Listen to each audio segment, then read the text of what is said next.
Hello, I'm Fred Stella, president of the Interfaith Dialogue Association, an affiliate of the Kaufman Interfaith Institute. As longtime listeners know, on occasion we break from our normal interview format to bring you programming from the Kaufman Interfaith Institute. Well, today we're doing just that. This week we will listen to part one of a three-part series of an event that took place not long ago on the campus of Grand Valley State University here in Grand Rapids, Michigan. It was entitled Defending Democracy from Its Christian Enemies, and it's a conversation between two scholars, Kristen Dumais and David Gushee. Kristen is a professor at Calvin University, also located here in Grand Rapids. She was educated at Notre Dame and teaches courses on politics and gender. She's written many articles for major media across the country and authored the book Jesus and John Wayne. David Gushee is a Christian ethicist, Baptist pastor, author, professor, and public intellectual. Growing up, Gushee attended and graduated from the College of William and Mary in 1984. Then he received his Ph.D. in Christian ethics from Union Theological Seminary in 1993. Gushee is most known for his activism in climate change, torture, LGBT inclusion, and post-evangelism. David is the author of the book we're talking about today, Defending Democracy from Its Christian Enemies. On January 6, 2021, hundreds of Americans stormed the Capitol to prevent the certification of their political opponent's election. At the forefront were Christians claiming to act in the name of Jesus and his supposed representative on earth, Donald Trump. How can this have happened? Professor Gushee tackles the question in his timely work of Christian political ethics. Gushee calls us to preserve democratic norms, including constitutional government, the rule of law, and equal rights for all, even as many Christians take a reactionary and antidemocratic stance. Surveying global politics and modern history, he analyzes how Christians have discarded their commitment to democracy and bought into authoritarianism. He urges people of faith to fight back by reviving their hard-won traditions of congregational democracy, dissent, Black Christian politics, and covenantal theology. Defending democracy from its Christian enemies makes a robust case for a renewed commitment to democracy on the part of Christians, not by succumbing to secular liberalism, but by drawing on their own best traditions. Without further ado, here is that presentation. Thank you so much, and thank you all for coming on this beautiful sunny day. And special thanks to the Kaufman Institute, GVSU, and to Erdman's for hosting this event. I always look forward to talking with David, and it's fun to get to do that in front of a crowd. So before we get into the book, David, I wanted to ask you to set the historical stage for us. And by historical stage, I mean this moment of history that we find ourselves in. Because my sense is that people may be coming to this space from a variety of different places, perspectives, level of knowledge, level of alarm even, around the question of the current state of our democracy. So how would you assess the present moment? Unprecedented moment in our lifetime.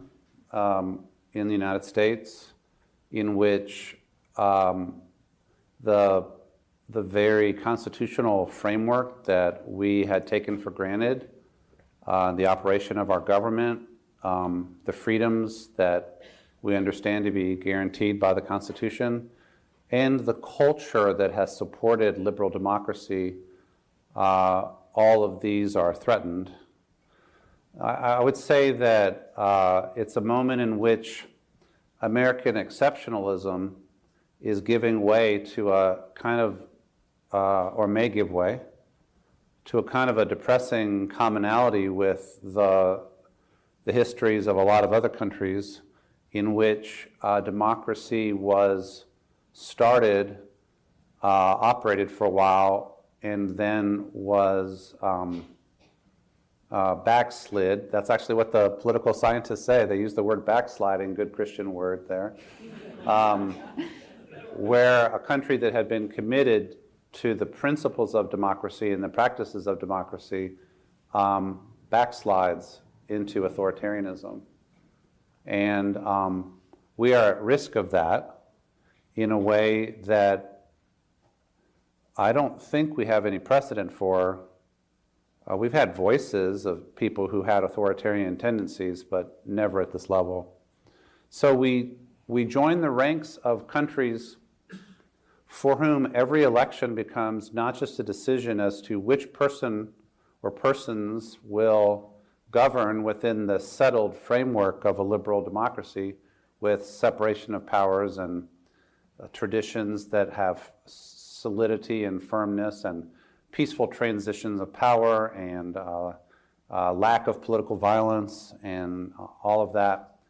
We're now in a situation where every election, even every off-year election, every 2 years, not just the presidential elections, becomes an existential event related to whether there will be outbursts of political violence, whether the results of the election will be accepted, and whether there will be a peaceful transfer of power.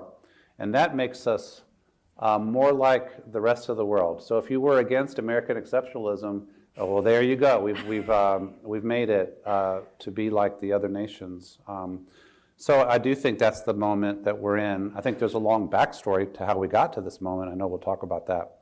But I don't think that is exaggerated because we have the evidence in front of our eyes about what happened in 2020. And a lot of the same people are in the arena 4 years later. Mm-hmm. Mm-hmm. So you'd say your level of alarm is scale of 1 to 10 right now? Very high. I was, in 2022, I write in my book that I thought the election results of 2022 were pretty encouraging. Yeah. Because a lot of election-denying, ultra-Trump type candidates were put up for various major offices in various states, including this one. Mm-hmm. And lost, which is hopeful. I mean, it means that, for example, the election administration in the state of Pennsylvania and the state of Georgia, actually, where I live, and the state of Michigan and the state of Arizona, yeah, and so on, is in the hands of people who actually believe in democracy, yeah, and will administer the election process fairly. So that drops my level of concern to 9.85. Great.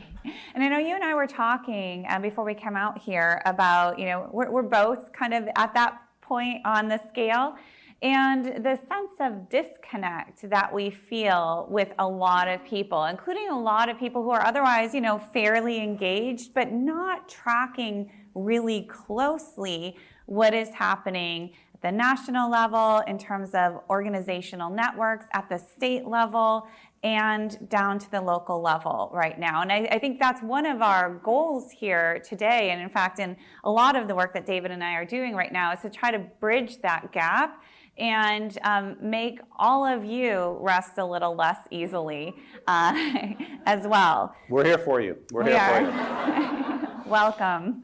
Oh. So there's a lot of talk right now in the media around the issue of Christian nationalism, right? That's kind of the favorite term. It's been kind of strange watching that term, which was a fairly common term used by scholars, by historians for decades now, really, kind of have its moment. And now all of a sudden, I'm sure you get the media requests too, journalists, nearly every call I get these days and nearly every day, is this person a Christian nationalist? Is this Christian nationalism? What is Christian nationalism? Now, in your book, you prefer a different term to Christian nationalism. So could you talk a little bit about what you think the problems with the kind of Christian nationalist discourse are, and what you think is a better term to kind of capture what it is that we're seeing? And it may be that I'm just being a picky scholar in saying I don't like this term as much as this other term that I get to trademark, or whatever. But no, I think it's a little more substantive than that. in ethics, which is Christian ethics, which is my field, we have a long tradition of reflecting on terms like patriotism, nationalism, and internationalism. And in general, cosmopolitanism would be another word in that spectrum. So you might say that there's a spectrum of conviction among people. On the one end, people who think of themselves as citizens of the world, as comfortable in any other city or any other place as they are where they were born. They are cosmopolitan or internationalists, or who people by conviction, even Christian conviction, believe that because all are made in the image of God and every people matters to God, that patriotism, a love of one's country, is actually maybe even a little questionable. It tends to have us prefer our people to other people. So there's a discussion in ethics about patriotism, and then there's a discussion about nationalism, which in that discourse is understood to be a kind of an exaggerated patriotism, in which the country is loved excessively, usually involves inordinate puffing up of pride in one's own country, an inability to be critical of one's own country, and then maybe a diminishing of the value of other countries. We're the best country. They're less important. In fact, maybe we can do whatever we want to them because, okay. So you see, that framework is where I think of the word nationalism. And that doesn't have much to do with the discourse of Christian nationalism in the U.S. right now. That's not what people are talking about. And so my ethics antenna goes up to say, I'm not sure that what is that in Princess Bride? I don't think that word means what you think it means, you know? And so when you actually get into the recent blowing up of the use of that term, I think especially of the Make America Great Again book, Whitehead and Perry, right? Take America Back. Take America Back, that's right. Taking America Back. Taking America Back for God, that's right. I'm sorry, I said Make America Great Again. Please forgive me. They are, I think, talking about something a little bit different, and that is the conviction on the part of a certain part of the American population that this is a Christian nation, but then, and always has been and always should be and always must be, but then a lot of other stuff gets loaded into that, like to be a Christian nation is to be patriarchal, it's to be white dominated, it's to be historically Christian like Protestant usually, it's to be all of those things, right? And so that phrase now means that population that believes that America was, and should be dominated by white traditionalist men who don't accept gay people and who believe they should dominate the country. Okay. So I also get concerned about when a phrase is used so often that sometimes it doesn't seem that people are even reflecting on the meaning, they're just kind of throwing it out there, right? Okay, so in my book, I propose the formulation of, now I know it's a mouthful, authoritarian reactionary Christianity, ARC. Here's how you can remember it. People who are attempting to bend the arc of history backwards. Ooh, nice. You got to be a preacher to come up with stuff like that, you know? So, ARC, they are reactionary, and I don't mean that like, oh, aren't these awful people? I'm just saying, even descriptively, this is a population that has reacted negatively to pretty much every social change since, and many legal and political developments since about 1960. Yeah. Maybe 1954. Yeah. Right?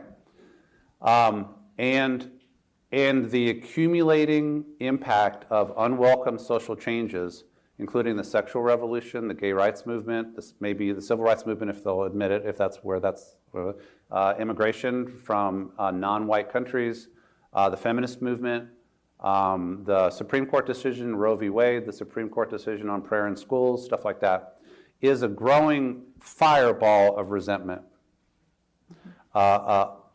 A posture of disbelief and disdain, and a belief that the country has lost its way, have left God and God's will behind, and that urgent correction efforts are needed. reactionary. I think that's a helpful description. I think we all know people like that. My diagnosis is that we have a part of the population, and it's not only in our country, it's a similar phenomenon in some other countries, but in our country it's a bigger part of the population that lives in this reactionary space. Let's call it 25%. And my thinking is that from the 60s through 2016, the strategies of this reactionary population were more mainstream. We're going to evangelize people, we're going to do discipleship, we're going to do missions, we're going to set up K through 12 schools, we're going to do homeschooling, we're going to do Christian schooling, we're going to do parachurch, we're going to make great movies, the great Christian movies that you all love, and we're going to make music and we're going to lobby, and then the Christian right strategy, we're going to use democratic politics, get Republicans elected, get judges appointed, and we'll be able to take America back. Yeah. My feeling is that by 2015, all of those strategies had failed. Yeah. They had failed in the eyes of the people who were attempting them, in reversing the cultural changes that they didn't like. And then Donald Trump comes along and says to this population, I'm your guy. And I will be playing by other rules. And I'm not polite about things like democratic niceties and some of the boundaries of the democratic process. And he was sending those signals already in 2015. Yes. And it just kind of gradually developed as authoritarianism develops. So that's why I use the term authoritarian. That's a political science term, basically to mean people who favor centralized power and do not care to respect the checks and balances of a democratic system. So what I think has happened is that a significant chunk of these reactionary Christians who've been there for a while have now embraced an authoritarian political strategy. And they are willing, increasingly explicitly willing, yes, like in your most recent post, to contemplate the abandonment of the constitutional order of the United States. And so authoritarianism, reaction, you might say reaction is the jet fuel.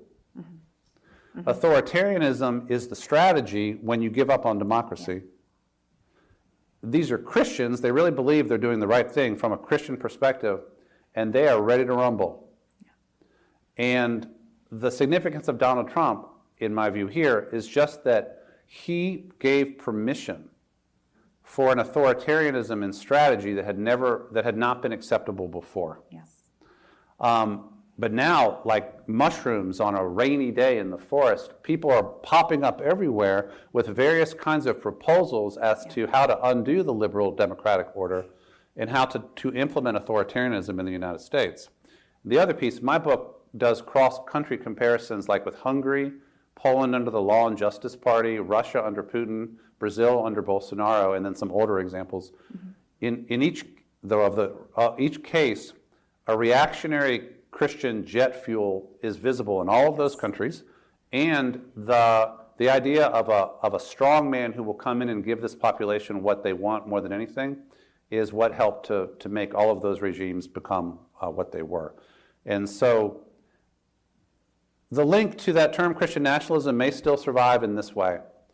If authoritarian reactionary Christian politics is successful, then the result may be some kind of right-wing Christian nation that is no longer a democratic constitutional republic. And so that's how I would put those terms together at this point. Yeah. You're listening to Common Threads. I'm Fred Stella, and today we are listening to part 1 of the Kaufman Interfaith Institute lecture from 2024, Defending Democracy from Its Christian Enemies, with Kristen Dumais and David Gushee here on WGVU. That's really helpful and really clarifying, and gets at exactly the frustration I have with the term Christian nationalism, and why every time a reporter calls, I make them just first listen for about 5 minutes while I distinguish Christian nationalism, the idea that America is founded as a Christian nation, and all of those survey questions, from the correlates, which you listed: anti-LGBTQ, anti-immigration, patriarchal, and so on and so forth, and then from the tactics, right? And I always plead, could we just keep our focus, not that the other isn't relevant, but on democracy, right? On the tactics, the process, because that is what is really unprecedented right now. Right. So sure, you know, in a healthy, functioning democracy, everybody gets to bring their values into the political sphere. Christians, conservative white Christians, all of us do, but we agree to work within the democratic process and according to these norms, and we have a healthy respect for pluralism, even though we hope we win. If sometimes we don't, we accept that, we regroup, and then we try again, right? That is what is being abandoned right now, and that is what is so scary. Right, it's the authoritarianism. If we have a 25% reactionary Christian population for 100 years, that's fine. And if they want to employ every strategy that they employed until Trump came along, that's fine too. Keep building your schools and doing your parachurch organizations and making your movies and making your music and raising your children the way that you want and doing democratic advocacy for certain kinds of laws and other kinds of laws and trying to get certain kind of people elected. That's all good. One thing I've been thinking about a little bit more is that it isn't just that this population was doing political stuff like Christian right organizing, Falwell and Robertson. Liberals didn't like it, but still that was within the democratic process, right? It's also the cultural strategies that a lot of us, were raised in, and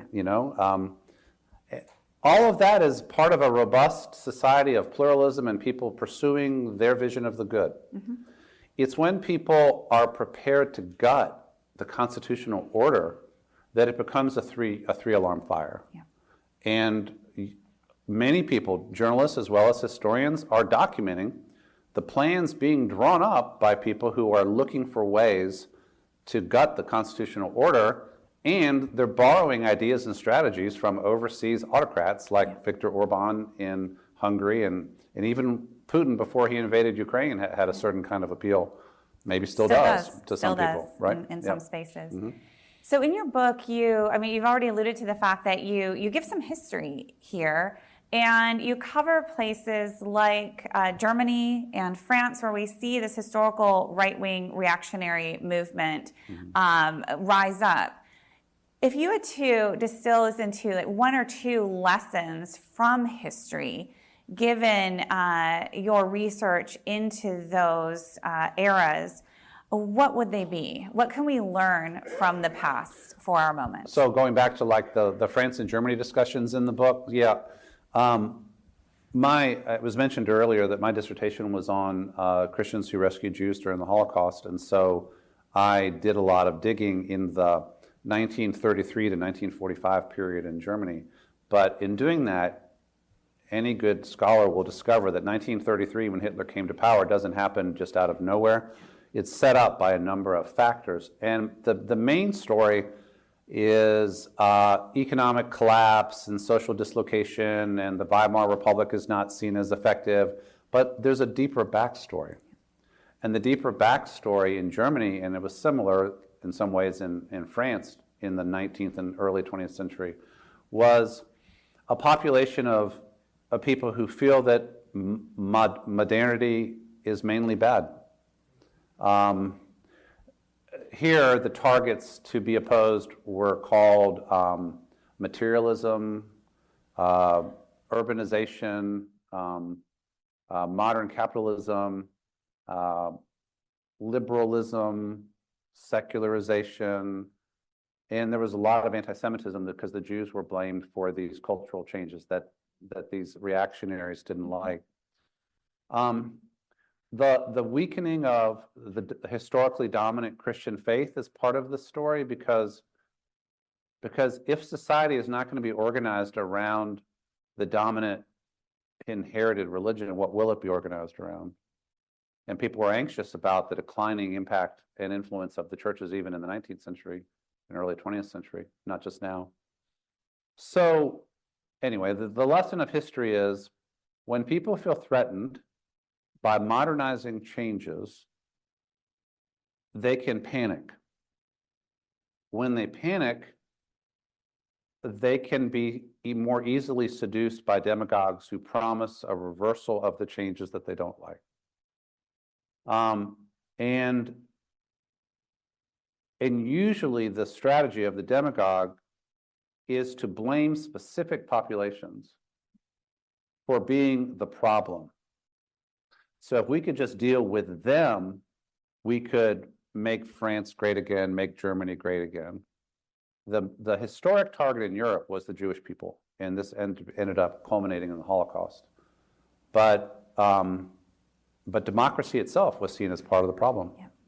And so the Vichy regime that collaborated with Hitler and Nazism in World War II, and the Nazi regime itself, both of them were authoritarian, anti-democratic regimes that gained support from anxious traditionalist Christian populations who found that what they were promising, like order, tradition, religion, nation, patriarchy, stability, which was all illusory, but it was promised. They liked those promises. Yeah. And that paradigm doesn't go away. And I suggest that there are relevant lessons to us today. Absolutely. You know, it strikes me as I'm hearing you talk about your first book and that research that you did long ago. I also can go back 20 some years, and my outside field in graduate school was 20th century Germany with a focus on the Holocaust and the German Christian movement. I lived in Germany. I was an exchange student there before that. And so I also have been immersed in German history with a focus on the 1930s and 40s. And, you know, as I was hearing you talk, I thought, you know, this is probably partly why we're both here today and why we're both coming from our different disciplines to speak to this issue, why we're seeing the things that we're seeing, and why we are so concerned on that scale of our level of alarm right now. I mean, you talked about fear, and Marilyn Robinson's words came to mind as you were discussing that fear is not a Christian habit of mind. And I actually thought about dropping that somewhere in Jesus and John Wayne because I really liked it, but I didn't, because in fact, the Christianity that I was describing, it very much was a Christian habit of mind. And Christians were the ones who were really stoking that fear in their communities and beyond. You have been listening to Common Threads. I'm Fred Stella, and today we just heard part 1 of the Kaufman Interfaith Institute lecture from 2024, Defending Democracy from Its Christian Enemies, with Kristen Domey and David Gushee. Please join us here next week for part 2, here on WGVU-FM.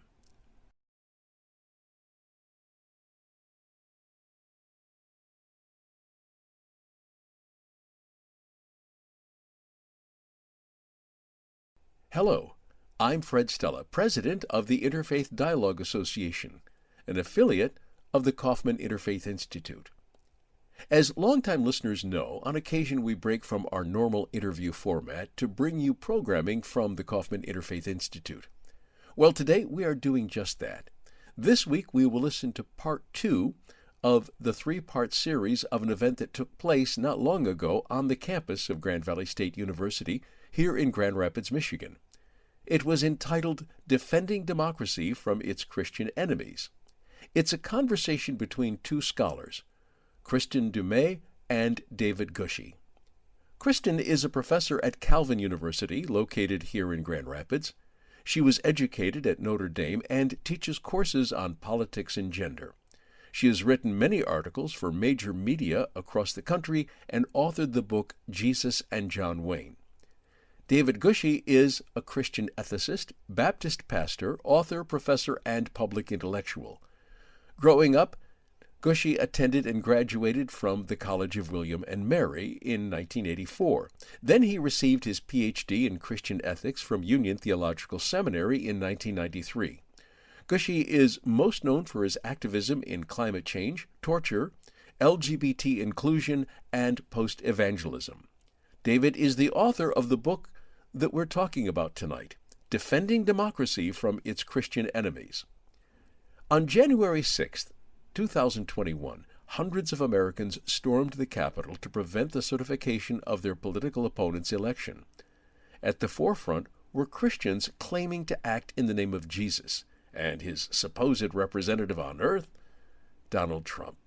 How can this have happened? Professor Gushee tackles the question in this timely work of Christian political ethics. Gushee calls us to preserve democratic norms, including constitutional government, the rule of law, and equal rights for all, even as many Christians take a reactionary and anti-democratic stance. Surveying global politics and modern history, he analyzes how Christians have discarded their commitment to democracy and bought into authoritarianism.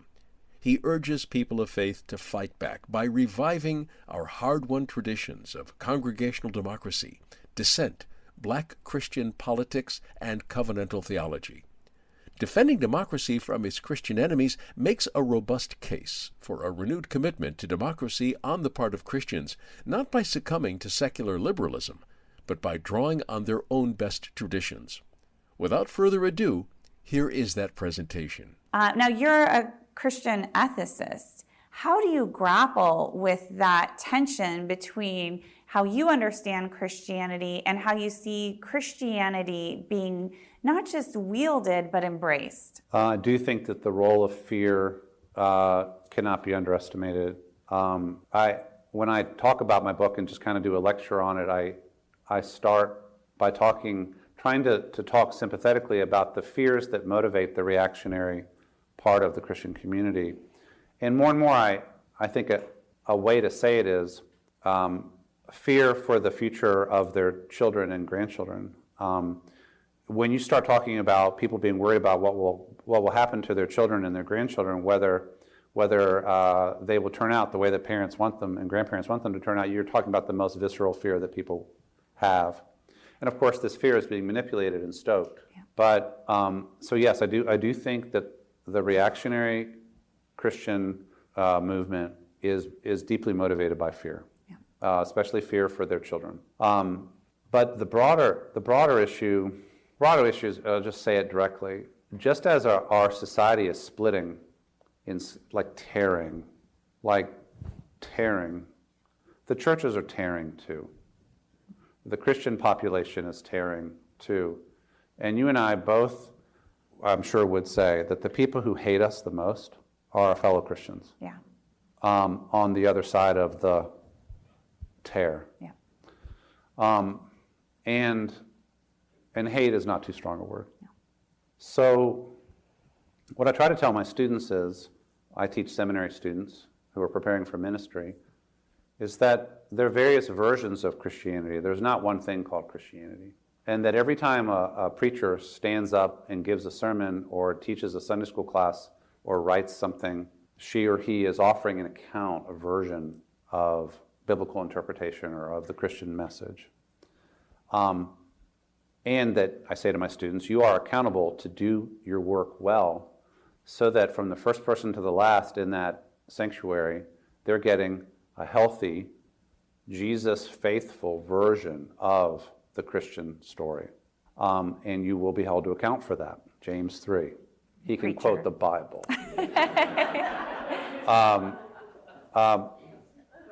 What we see happening, and actually I talked with James Ernest about this in the development process of this book, what is happening is not just a tear in our political fabric and divisions that are really deep, but also variant versions of Christianity in circulation, some of which I don't recognize as having anything to do with Christian faith like I understand it.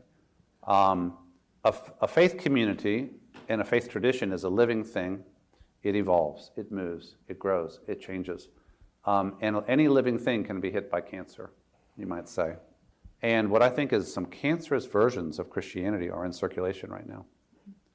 And they bring harm, they threaten death, they toxify wherever they touch. And I never would have thought 40 years ago that I would ever think or say anything like that about some of my fellow Christians and what they preach and what they do, but I just don't know how not to say that now because I think it's true.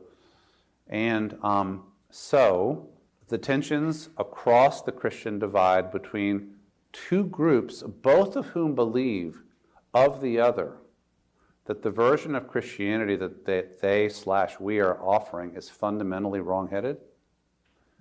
Those tensions are very acute and very sad. Would you say that's right? Does that strike you as accurate? Absolutely, yeah. We're living the same life in that respect, and we are, as you said, it's the Christians on the other side who are really trying to push this agenda that absolutely see us as their enemies and enemies to their project. Yeah.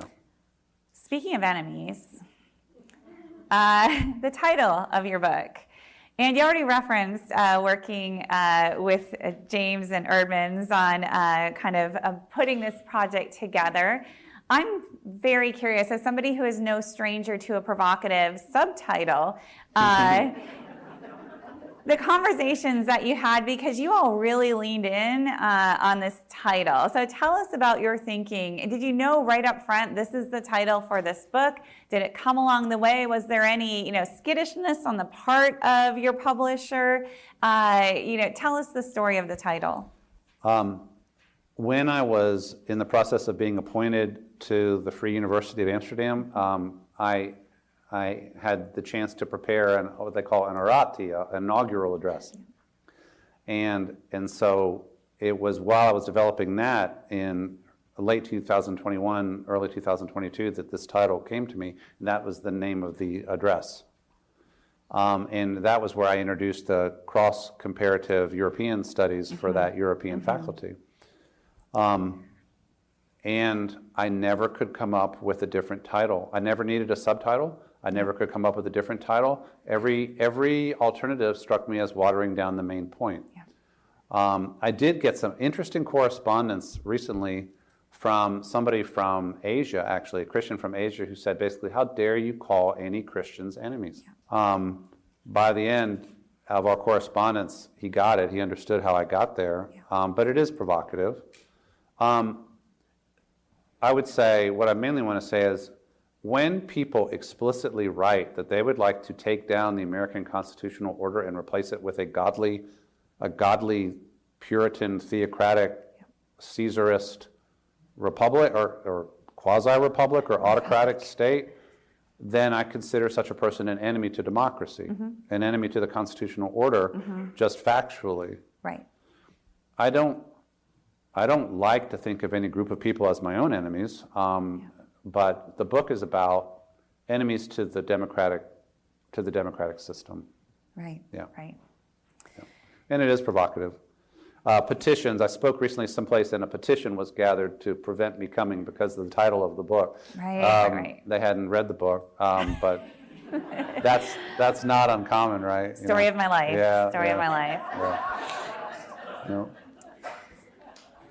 So because of democracy's Christian enemies, right, the case can be made, and I think both of us have made this case, that Christians, and we realize not everybody here is Christians, but this is a book, both of us have written books as Christians about the threat that certain Christians are posing to our democracy and our pluralist society, so that Christians have a special obligation to show up and defend democracy in this moment. In concrete ways, what does it look like for, and you can address both categories, for all Americans to step up and defend democracy? And then are there particular things for American Christians to do right now and in the coming months to help defend democracy? Well, one of the things I try to do in the book is to counteract authoritarian reactionary Christianity with other strands of Christian ethics and theology. And I have chapters on, for example, the democratic traditions within Christianity, and I mentioned the Baptists especially. The covenantal tradition has some significant implications. It has to be understood properly, but I talk about the covenantal tradition, and also the African American democratic Christian traditions, which I sometimes call, or others have called, the abolitionist tradition.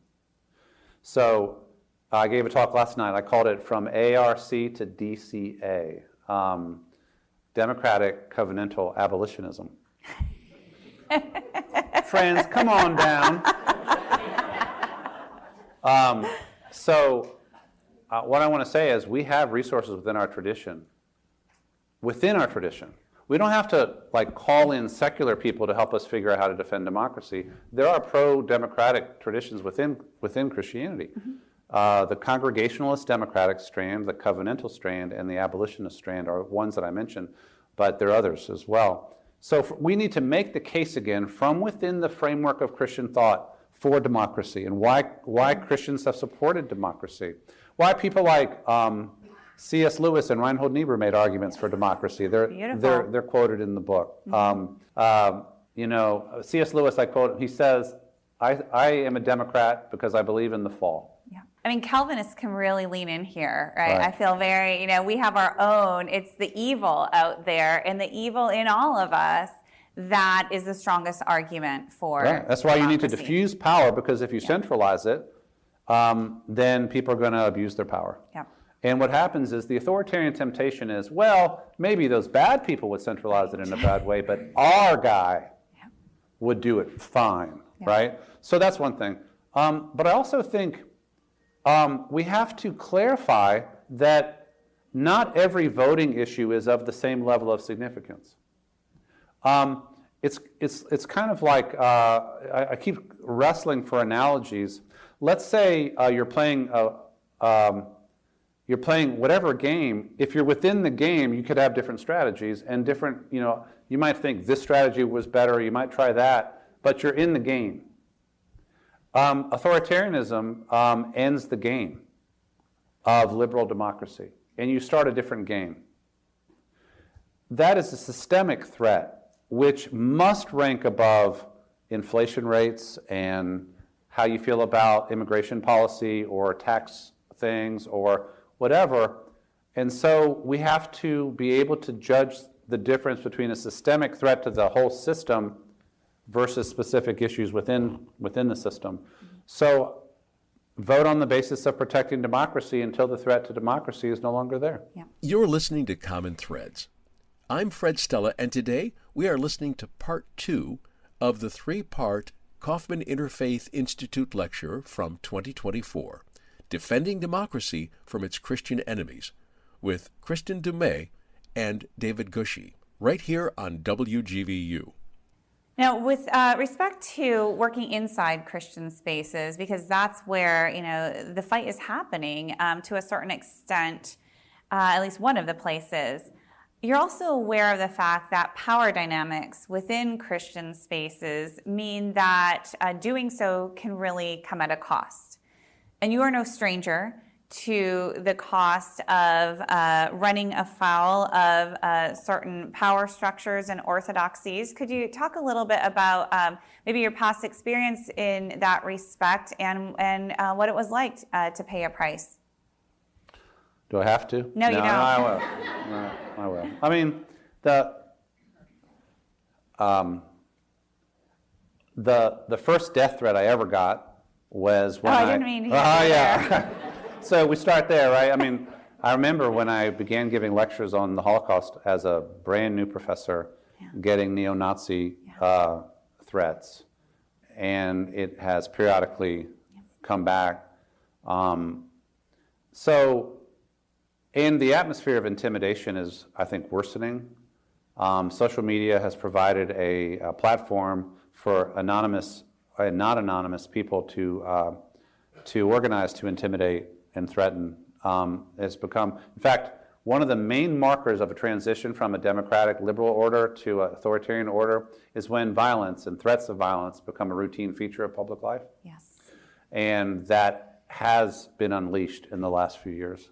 There were vague threats of violence earlier in my career, and now the threats of violence, I think, are much more specific on people. I haven't had that myself recently. But when I wrote my book, Changing Our Mind, Calling for LGBT Inclusion in 2014, I was unceremoniously kicked out of the evangelical community, and every opportunity in that world disappeared overnight. Yes. And the personal cost, lost friendships, lost reputation, lost honor. Lost friendships are the hardest. Yes. But but after a while, you learn to assimilate the cost. It's kind of part of doing what you and I are both called to. Sometimes I wish this wasn't my calling. I've been doing this for about 30 years, and there have been a number of fights along the way, and a number of broken places. And so I feel the weariness of a kind of a weary old warrior sometimes. And I wish it could be over. But actually at Muskegon Community College yesterday, I talked about calling. And I said I've had 3 calls in my life: to follow Jesus, to be a pastor, and to be a scholar. And every day I wake up pursuing those callings. And I've never been released from any of those callings. And so those callings have taken me in some places I didn't expect, including a book on democracy. Yeah. But when you are in the center of what you are called to do and believe that God has called you to that work, then you do it. You just do it. Well, thank you for sharing that with us. And I asked that for a specific reason, in that, I mean, I think the challenge that we are posing here to those of you in the room and out of this room who are listening in is that this is a time to act. And that depending on where you're situated, it might come at a cost. But you're not the only ones. Also, it might not, right? You never know. One of my favorite kind of inspirational quotes is from Timothy Snyder's book on tyranny. And one of the points of resistance is do not obey in advance. Do not obey in advance to fight against authoritarianism. And I think that is absolutely critical. That, so often we don't do what we have capacity to do, what we maybe feel called to do, because of some sense that it might not end up well for us, right? Or it might even be dangerous for us. But the truth is, right now, despite our high level of alarm, it's relatively safe. It's actually really safe, all things considered, to be politically engaged, to say what you think is true, to get involved. And yes, there is a chance that it could cost you, but it probably won't, not yet, not right now. And what I can say is that acting right now is going to go over much better for you, for all of us, than a year from now if things don't go well in November and in January. Right? And so, to not get too dour at this point and just talk about threats, also really think in terms of opportunities, that you all have a moment now to figure out what it is that you can do. And to try to end on a slightly more upbeat note, before we move over to open Q&A, where we'll probably get really negative again, just comes with the game here, is to think about, I know I have found this, and I know I go back and forth between being weary, but I haven't been in this 30 years. I've been in this particular game less than 10. So I'm still fresh-faced and, maybe naive, but no, I'm actually not very naive. I'm very pessimistic right now, but I just haven't been in it as long. But what I have found is, I think you were getting at this in how you wrap that up. Doing what you feel called to do, right? There is strength there, but also finding and connecting to the other folks who are also doing what they feel called to do in this moment. And so I can say that for all of the kind of hits that I take or attacks that I get, those honestly pale in comparison to the support I receive and the encouragement I draw from seeing other people out there doing what they're doing, sometimes at great risk to themselves and sometimes just putting in the work. I don't know, have you found that too? Yeah. This source of kind of strength and encouragement to face the difficulties? Absolutely. There's people all over the country, and in fact all over the world, who are pulling in the same direction towards a healthier Christianity and a preservation of the constitutional order, and are working hard at it in various ways, in get out the vote efforts and in what they put on Facebook and the difficult conversations with family and friends that are hard, but they do it anyway. And I can certainly say that I'm getting inundated with requests to come talk about this book because people are looking for hope and resources, and they're not giving up. Yeah. And the community of those who are not giving up is really quite massive, you know. And I do have the hope that, to put it directly, if Donald Trump and the MAGA-type candidates are again defeated in 2024, as they were in 2022 and 2020, it may be that the worst of the threat to the democracy is over in the short term, at least. So I do New Year's resolutions every year, and around December 31st, I wrote in my New Year's resolutions, give everything you have to this fight this year. Same. And that's what I'm doing, and I hope that's what you all will do as well. Everybody has a voice, and everybody has an opportunity. Thank you. Yeah.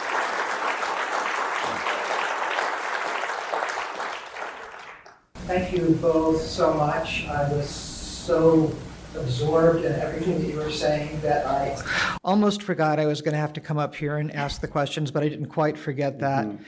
We do have some really good questions that are coming in from our audience.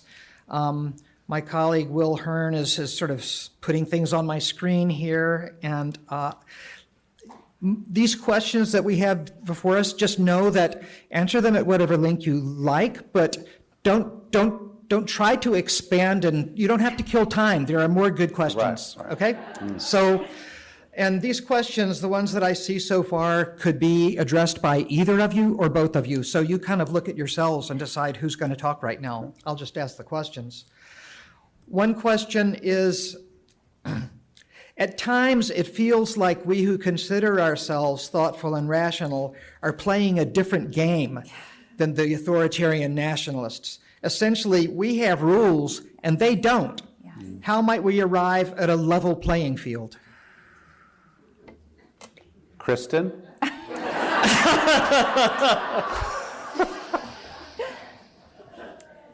The problem is we can't. We can't, because if we change our rules, we lose the game, right? Because our whole point is to stay, within this democratic system, to follow the rules and to not cave, and that is incredibly frustrating. And that's just one layer. I mean, there's also just the propaganda that is spewing from these spaces, including from Christian spaces. And here David and I are, trying to talk about, here's our historical evidence, and here's our footnotes, and here's our careful reasoning and logic, and honestly, that's all I can do at the end of the day, because I do still believe in truth. And I believe that enough people can still see truth. But at the same time, it can be really disheartening because that propaganda is everywhere. And it's from the secular media. It's absolutely from Christian spaces. It's out on Facebook being regurgitated. And so I just keep thinking we have to stand for truth. But those of us who are speaking truth also have to get out into those spaces, right? And then you're going to take the hits, and you're going to keep taking the hits, but just keep speaking truth. Now, in terms of, the breaking the rules when necessary, right? That's a live question right now, I can say, in folks who are trying to save democracy. Right? Do you stack the court? Because look what they did. What are the limits of legislation here? All of these are very real questions. What I can say is when I move in different pro-democracy spaces, participate in these coalitions, I'm still sensing very much a commitment to the rule of law and to our democratic norms and processes. But I'm not sensing that same level of commitment necessarily among the broader public in all spaces. And so I guess that's where I'm seeing things right now. I don't know what you're seeing. That's a fine answer. Next question. You have been listening to Common Threads. I'm Fred Stella, and today we just heard part 2 of the 3-part series, from a Kaufman Interfaith Institute lecture from 2024, Defending Democracy from Its Christian Enemies, with Kristen Dumais and David Gushee. Please join us again here next week for Part 3 on WGVU-FM.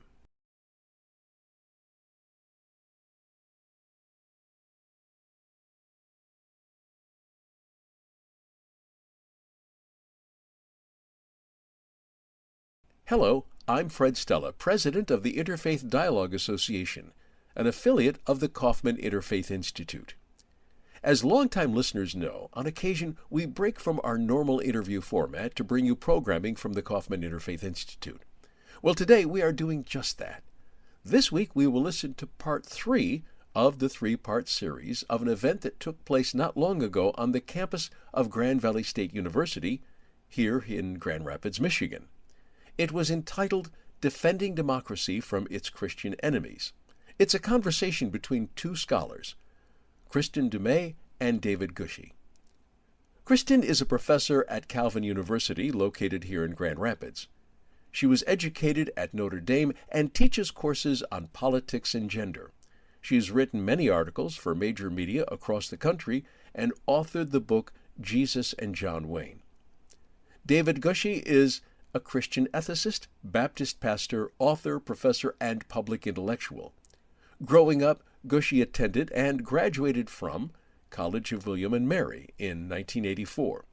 Then he received his Ph.D. in Christian ethics from Union Theological Seminary in 1993. Gushee is most known for his activism in climate change, torture, LGBT inclusion, and post-evangelism. David is the author of the book in conversation tonight, Defending Democracy from Its Christian Enemies. On January 6th, 2021, hundreds of Americans stormed the Capitol to prevent the certification of their political opponent's election. At the forefront were Christians claiming to act in the name of Jesus and his supposed representative on earth, Donald Trump. How can this have happened? Professor Gushee tackles the question in his timely work of Christian political ethics. Gushee calls us to preserve democratic norms, including constitutional government, the rule of law, and equal rights for all, even as many Christians take a reactionary and anti-democratic stance. Surveying global politics and modern history, he analyzes how Christians have discarded their commitment to democracy and bought into authoritarianism. He urges people of faith to fight back by reviving our hard-won traditions of congregational democracy, dissent, Black Christian politics, and covenantal theology. Defending democracy from its Christian enemies makes a robust case for a renewed commitment to democracy on the part of Christians, not by succumbing to secular liberalism, but by drawing on their own best traditions. Without further ado, here is Part 3, the conclusion of that presentation. At times, it feels like we who consider ourselves thoughtful and rational are playing a different game than the authoritarian nationalists. Essentially, we have rules and they don't. Yes. How might we arrive at a level playing field? Kristen?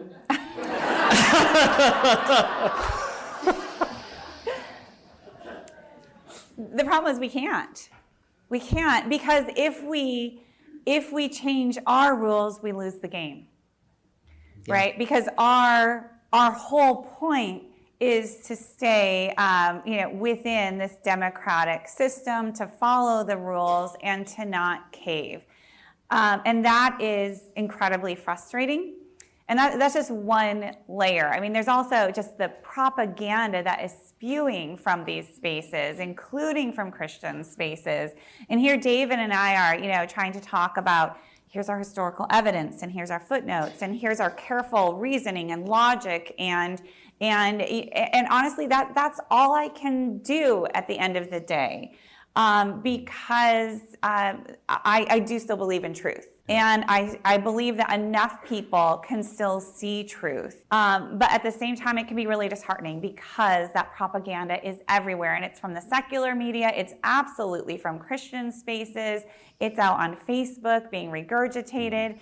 And so I just keep thinking we have to stand for truth, but those of us who are speaking truth also have to get out into those spaces, right? And then you're going to take the hits, and you're going to keep taking the hits, but just keep speaking truth. Now, in terms of, the breaking the rules when necessary, right? That's a live question right now, I can say, in folks who are trying to save democracy. Right? Do you stack the court? Because look what they did. What are the limits of legislation here? All of these are very real questions. What I can say is when I move in different pro-democracy spaces, participate in these coalitions, I'm still sensing very much a commitment to the rule of law and to our democratic norms and processes. But I'm not sensing that same level of commitment necessarily among the broader public in all spaces. And so I guess that's where I'm seeing things right now. I don't know what you're seeing. That's a fine answer. Next question. Okay, well then, and as revenge for David's, Thank you. this question I think is directed maybe a little bit more to someone with your kind of pastoral calling and experience. Can you offer some talking points for pastors and leaders in Christian spaces to encourage folks to defend democracy? The best that I've been able to come up with is offered in the book, available today, actually, outside. At a very reasonable price, I understand. Well done. Thank you. Is to remember the history. One of the things we didn't talk about, but Christians had to learn how to be Democrats, little d. We came from an authoritarian backdrop in some ways, and we came from centuries of Christendom, church-state partnerships, and lack of tolerance for diversity of opinion, heresy hunting, and pogroms and the Inquisition, and we had to learn democracy. And absolutism of a monarchical type and of a Christendom type was challenged from within first by Christians. It was challenged by the dissenters, like the Baptists and the Quakers, and indeed the Calvinists, the Puritans in England. And so I would say teach the tradition. Teach that story. If you are part of one of these traditions, claim the tradition proudly and do a study of early Baptist arguments for democracy, or early Calvinist arguments for democracy, or Quaker arguments, or go into the black Christian tradition in the U.S. and that has been resisting our racialized semi-democracy from the beginning, right? And also, there's lots of good biblical resources. I do say in the book, the Bible does not offer a straightforward case for democracy. It doesn't. That's one reason why people can call on it to do theocratic stuff. Yeah. But the Bible does have a lot of resources with democratic potential, including, for example, the covenantal tradition of the Hebrew Bible, the tradition of all of us being made in the image of God, the way Jesus treated people. In other words, how about doing some Bible studies that can reinforce reasons why people should be opposed to authoritarianism and should support democracy. Part of what I think happened here is that we grew lazy in our democracy. We expected that it would always be there, and that people would care enough to play by the rules, and would respect what I call the covenantal framework of constitutional democracy. And when you encounter people who don't have that commitment, then it's a different kind of game. But yes, teach our own best resources. And especially if you're in a purple church with red and blue voters, you might say, that may be the only way to even have a shot at being heard. If you sound like you're a partisan, you may not get through the election with your job, right? But if you're saying, let me just teach the tradition and teach the scripture that I think really speaks to us right now, that is, I think, fulfilling the vocation of pastoral ministry. Thank you. Just a reminder, and this question reminds me, there's not just one book that's going to be back there. Kristen's book, Jesus and John Wayne, my copy was delivered like the day it was published, and I read it within 2 weeks. Remarkable book. For some reason, this question made me think of that. How do the masculine ideals promoted by white evangelical culture, as discussed in Jesus and John Wayne, compare to the behaviors observed among the participants of the January 6th insurrection?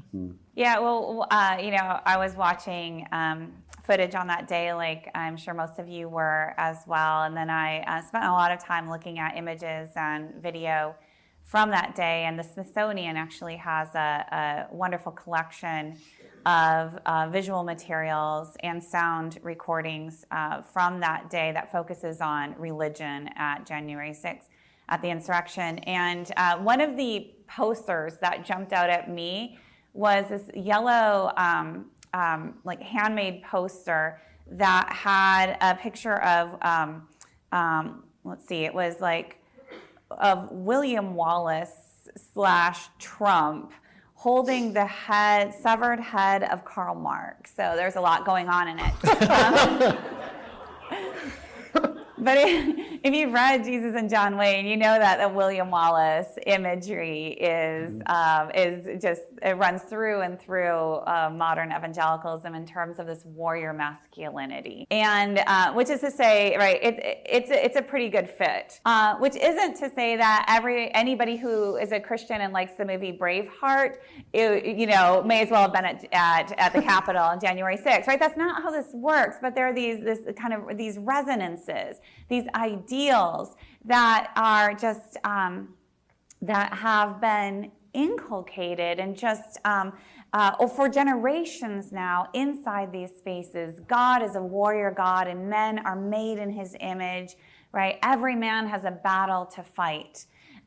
Now, for some people, they can keep that in the spiritual battle realm, and what we mean is righteousness and the armor of God kind of thing is just that, goodness and righteousness and so on, and truth.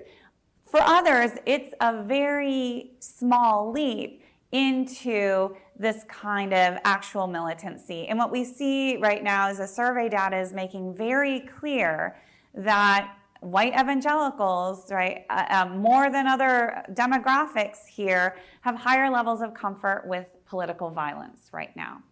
And that polls have been showing that consistently now for a couple of years since they've been asking that question.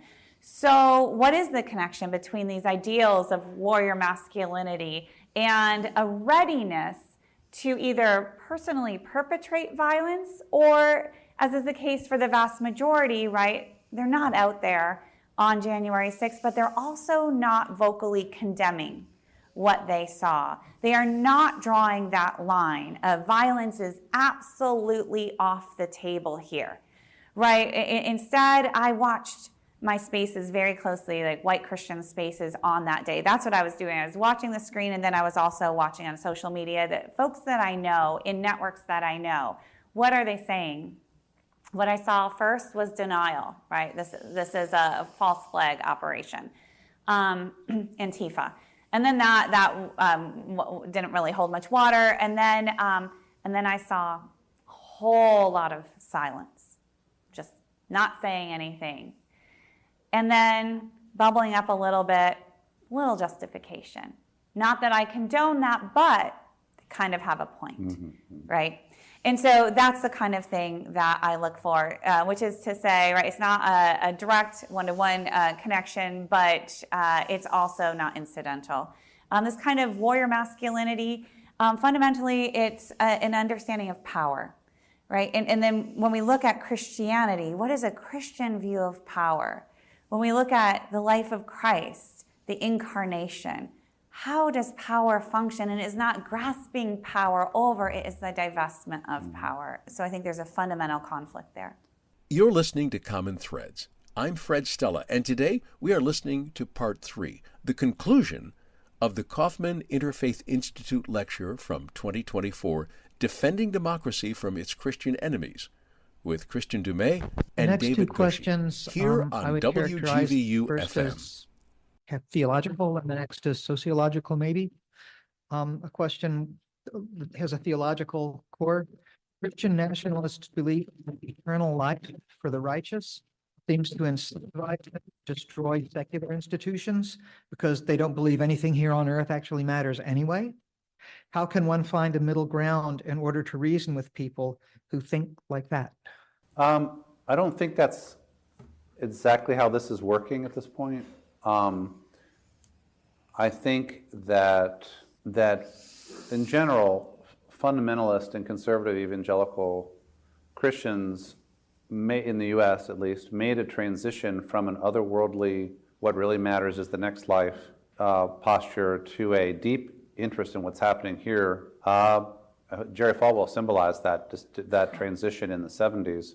From an otherworldly, I'm going to preach salvation, to I'm going to get involved in the political arena to try to get our guys elected who will take America back. And so I think that what the questioner is calling the Christian nationalists care deeply about the direction of the country and what's happening here.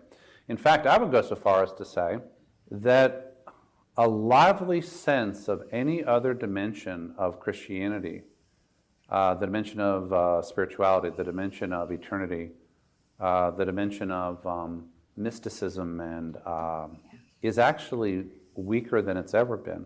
I think that if you actually, I mean, if you were to like read sermons from 19th century Victorian England and compare them to sermons today, people thought a lot more about heaven and what happens when you die and eternal questions and personal salvation than we do now. In other words, I think there's a deep this-worldliness, all sides of American religion right now, a loss of transcendence. Or you might say that the transcendent realm is the realm of the state or the realm of the nation. And you might say that we're losing our religion and everything is politics. And when you lose your religion and everything is politics, then politics becomes your religion. So yes, so I actually think, back to the pastor question, when I was pastoring, I tried to have a balanced portfolio of messages that went across the entire spectrum of the things that the Bible speaks about. And that does include eternal questions and what does happen when you die, and how do we care for the sick, and how do we form character in other words, there's so many different dimensions. And I think we need to remember all of those dimensions. How have the changes in the demographics of the U.S. population contributed to the rise of reactionary authoritarianism? Yeah, that's a really good question. So, the social scientist Robert Jones has written the book, The End of White Christian America, and that kind of describes this demographic shift that we're seeing, and that certainly fueled this reactionary impulse. Really during the Obama years, you could see that take hold, combined with a couple of other things that happened at that time. The Obergefell decision and growing concerns among conservative Protestants that in light of that, and in light of other cultural developments, that they had lost the culture. Yep. So they had lost the culture, they no longer had the numbers, or were not going to have those numbers for long. And escalating concerns about their own understanding of religious liberty, right? Which for them is always a more expansive interpretation when applied to themselves than when applied to others. And so those things coming together, right, really fueled this reactionary impulse. And it's no mistake that we see, Trump kind of coming out of that. So. Very important, this demographic change. But what I would also say, just to remember that, and when you look at survey data, you can see higher levels of comfort with racism and anti-immigrant impulses, very high, particularly among white evangelicals. Right, which is there's a disconnect there if you know the scriptures in terms of welcoming the stranger and so on. But what I would say is here too we can see that the anti-immigrant discourse often obscures the reality that many of the immigrants who are coming to our country, legally, illegally, refugees, right? All of the above. Many are Christians, right? But what's interesting is that kind of Christian connection doesn't really surface within this movement, right? They're seen as outsiders. And so this is a, Christian nationalism, even though that term has weaknesses, this is where we get to the white Christian nationalism. One of the reasons, there are many reasons that white is actually quite important there. So yes, the demographic change is real, but then also the way in which that is being employed to fuel this reactionary movement is also very real. I would say it's demographic change, the decline of the dominance of the white population, even just numerically, right? But it's also shifting power so that in many, many spaces, the people who are in charge at the front of the room are not white. So it's both numbers and power. Yeah. And I think the election of Barack Obama symbolized that. Yes. In a way that absolutely panicked a significant part of the population. So you might say Obama plus Obergefell, the two O's there, are really important clues to what happened after. Yes, absolutely. Right. And you can see, right, if you look at the history, if you look at the response in real time among white evangelicals, people like James Dobson, right, they mobilized, knew exactly what they were going to do. And, Trump was doing that in the, secular space, and there are a lot of white evangelicals who were mobilizing around that set of issues. For Trump, it was the Obama, and white evangelicals, both and. Yeah. We are nearing the end of our time. I'm going to ask one more question. And with apologies to those who had other good questions that we just can't get to, I'm choosing this one because I think it gives our speakers an opportunity, if they want to take it, for a kind of concluding exhortation, maybe, which maybe we would want to hear. The question is, authoritarian reactionary Christianity is ready to rumble, while much progressive Christianity is ready to form a study group. Yes.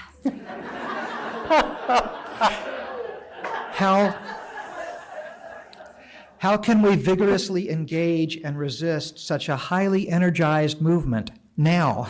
Wow, I got a post, tweet, whatever, all that. That's good. Who asked that one? Yeah. We need copyright. To Do you wanna go first on that? Oh, okay. It's so true, so true. And that you talk progressive Christianity, we can talk about the state of the left, if you will, progressive organizations. We could talk globally too, in terms of in the book you talk about this global rise of a reactionary authoritarian Christianity, but the networks, the money, the organization, the power on all levels, right? They are outplaying not just the left or the cosmopolitans, but the moderates, right? And so it's very much out of kilter here. If I had a really great answer to how to counter that, I'd be talking to folks who could put it into action right now. It is bewildering to me. And I could go on, and I won't right now, into why we're seeing this. But that's why we're here today. Right. That's why we are running ourselves ragged to try to put the situation in front of as many people as we can, as clearly as we can, so that people who know how to organize, people who have the capacity, people who can come together in their communities locally and connect to national movements, get out the vote, all of these things have to happen. But what we don't have are those networks. We don't have the money, and we definitely need more energy. In many, you might call them revolutionary settings, it's a minority of highly mobilized, well-funded militants who win the day, because people are not paying attention in time or with sufficient vigor. Certainly, I would say every single person in this room and every single person who will ever see this video needs to vote, and needs to tell 10 of their friends to vote and say, I will take you to the polls if you need help, and needs to articulate at every opportunity what is at stake in relation to democracy, and needs to bug the pastor about addressing these issues if you're not a pastor, and needs to go on social media and make a pest of yourself for another 6 months or 9 months or whatever it is. In other words, but yes, there is I would say, I mean, there are various more progressive activist and labor and other kinds of groups that do have some money and are pretty well organized and will do all kinds of things, but not to underestimate the energy on the other side. It's very, very strong. I think there's a group that has a sniff, a scent of a revolutionary change in the democratic order in America, and they think they might have a chance to actually win, like right now. There's like, they smell blood. You quoted somebody in your Substack this week who said the American government right now is like a house of cards ready to fall? Yeah. And they're ready to help that house of cards fall. Yeah. I would say that the dysfunctionality of the way we have been doing democratic self-government for a while has helped to prepare us for this moment. The weakness of our legislators, the gridlock, the use of the filibuster, the gerrymandering, all that stuff. We have, before the autocrats came along, we were already hurting our own democracy. Yeah. So if we can get to the other side of this crisis, we need some democratic reforms. And Michigan, I mean, kudos to us, right? We're a state that has done some really good work along those lines, and to those ordinary citizens who organized, wrote the petitions, sent out the petitions to push back against the gerrymandering. That is absolutely essential. This is the structure upon which this reactionary movement thrives, the out-of-kilter, right, non-competitive congressional districts that play to the extremes and not, strengthening the moderates who have to appeal across both parties. There are so many structural levels that we can work at. That's kind of the long game right now, but we should be doing that, looking ahead, and doing everything we can to mobilize for the next few months. Thank you both very much for all of your words, and we're grateful to you for your thinking and for your speaking here today. Thank you.